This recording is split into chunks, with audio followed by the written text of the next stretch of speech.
All right, let's just dive right into this explainer. Today, we're going to deconstruct what is honestly a spectacular feat of physics and chemistry. We are talking about the restaurant-style blooming onion. Now, you've probably seen it, right? Maybe you've even split one with friends. But today, we're going to look at it not just as some crazy indulgent appetizer, but as an absolute marvel of culinary engineering.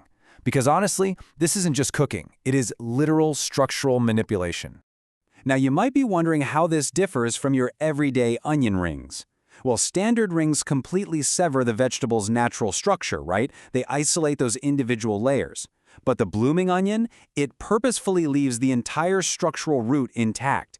By doing this, it creates this incredible, self-contained, pull-apart carbohydrate matrix. It is just a completely different architectural approach to frying an onion. To pull this off, we've got a strict mission protocol briefing to get through. Protocol Alpha, Protocol Beta, Protocol Gamma, Protocol Delta, and finally, the Red Team report. Starting off with Protocol Alpha, geometric architecture and cellular shock.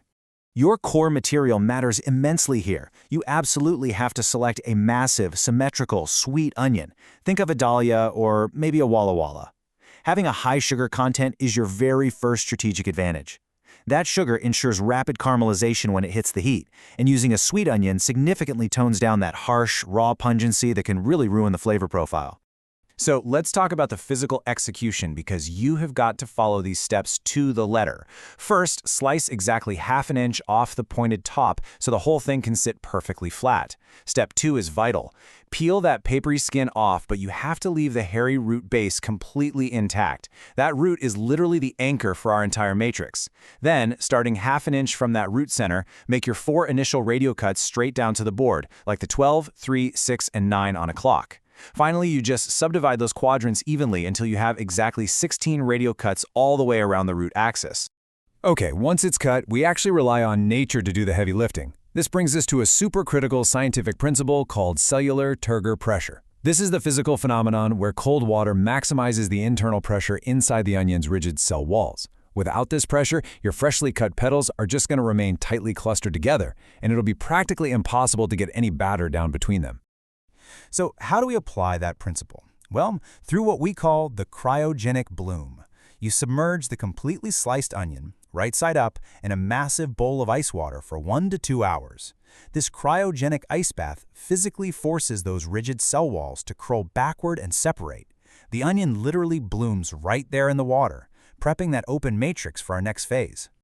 Moving right along to Protocol Beta, the double dredge matrix.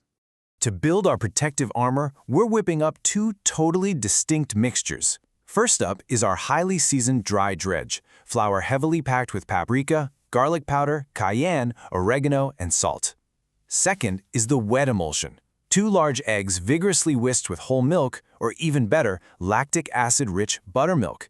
That acid actually helps tenderize the onion as it cooks. Now here is the absolute secret weapon for your dry dredge. Cornstarch. It's basically crucial for shatter-crisp lipid absorption. Those 2 tablespoons of cornstarch are a non-negotiable chemical requirement if you want that iconic shatter-crisp outer shell instead of, a soft, bready, disappointing coating. All right, time for the application. You have to follow this dry-wet-dry sequence exactly. Step 1. Pull the onion from the ice bath, give it a good shake, and plunge it straight into the dry flour. You physically have to use your fingers here to pry those cold petals apart and pack flour all the way down into the center base. Step 2. Submerge the whole thing into the wet egg emulsion to hydrate every single flour-coated surface. And Step 3. Return it back to the dry flour for a really aggressive final coating. This double dredge provides the incredibly thick structural armor it needs to survive the violent environment of the deep fryer. Next up is Protocol Gamma, thermodynamic submersion. 375 degrees Fahrenheit. I cannot stress this enough, this thermal baseline is absolute and mandatory. You need 3 to 4 inches of a high smoke point oil, something like peanut or canola oil, in a heavy Dutch oven or a commercial fryer. Do not guess the temperature here, definitely use a thermometer. If you don't hit 375 degrees, the entire engineering process just collapses. And here's the real stroke of genius with this recipe. You gently lower that battered onion into the oil face down, meaning the root is pointing straight up into the air.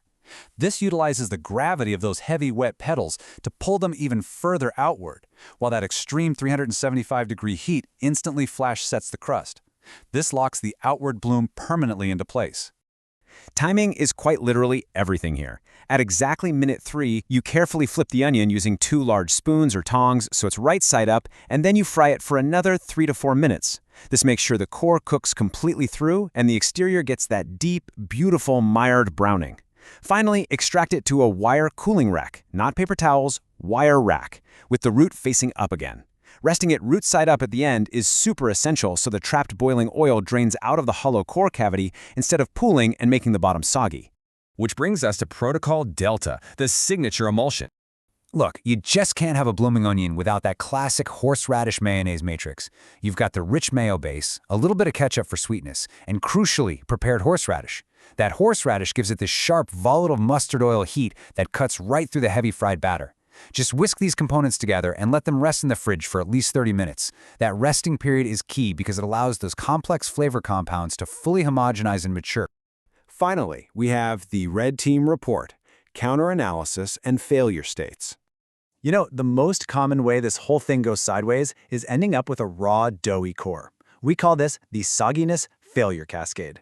Because the center of the onion is so incredibly dense, if you use an underpowered stove or just not enough oil, dropping that massive freezing cold onion into the pot is going to cause your thermal baseline to plummet.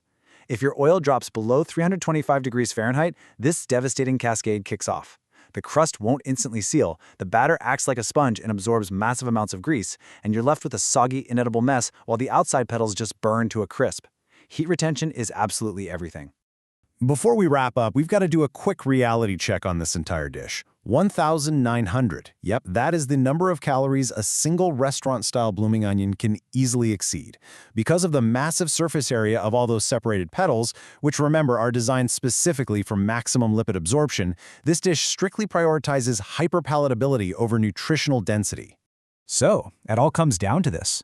With a massive 1,900 calorie payload, is that extreme visual presentation really worth the nutritional sacrifice? It is undeniably a hyper-palatable masterpiece of culinary engineering, and honestly, pulling it off in your own kitchen is a super satisfying project. But I'll leave you with that question to ponder before you start heating up that oil. Thanks for joining me on this explainer today, and I'll see you on the next one.